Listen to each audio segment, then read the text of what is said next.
Hello, I'm Vine and today I have for you the best dragon build, which focuses on getting the big dragons achievement with a little bit of roleplay. Without further ado, let's start with the build. Origin is of course here be dragons, as we need the sky dragon for this. Next is a dragon species portrait. It does not have to be the designated one, any dragon looking is enough. Even the little snake is a valid option here. Then we must pick the Imperial authority to roleplay as a dynasty claiming to be the Hrothgar of the Endless Flame's direct descendants. As for ethics, we need Fanatic Spiritualist to venerate the Sky Dragon as an ancestor deity of our race and to rush unity production. From civics, we must take the police state for unity boost at the start of the game. We can change it later when the first unity planet is set up and running. Then we can choose other unity production boosting civics. Ascensionists for minus 25% tradition cost from empire size. Very useful when playing wide, since we have to rush traditions as soon as possible. Death Cult, which have very nice unity boosting sacrificial edicts. Imperial Cult, because it reduces edict burden and gives the Prime Herald Council position that increases priest output. Mix and match those civics depending on the galaxy state and your playstyle.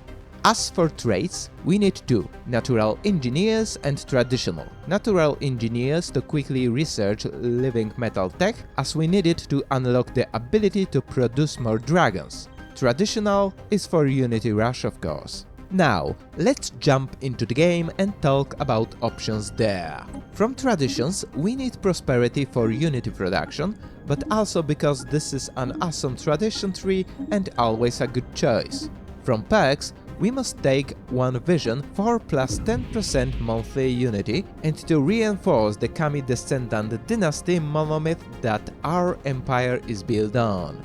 Optionally, we can also take the Shared Destiny, since we will be dealing with vassals and we can base our gameplay on having multiple of those. The last one is the Veneration of Saints edict. Activate it at the game start and never turn it off, as those saints are the ruling family of our empire, the direct descendants of the Sky Dragon god that should be venerated for the sake of our draconic race and for the stability of our empire's political structure. Plus 20% priest output is just a bonus. With all this, find the guaranteed living metal deposit, rush the living metal tech and rush the traditions until we get 6 ascension perks or 5 if we ascended in the meantime. Proceed with the Here Be Dragon story without angering or killing the Sky Dragon and unlock the ability to produce fledgling dragons. The cap on fledgling dragons is 10 and with Hrothgar that's 11 dragons. We need 13 in our home system for the achievement. We can get 2 missing dragons from other sources,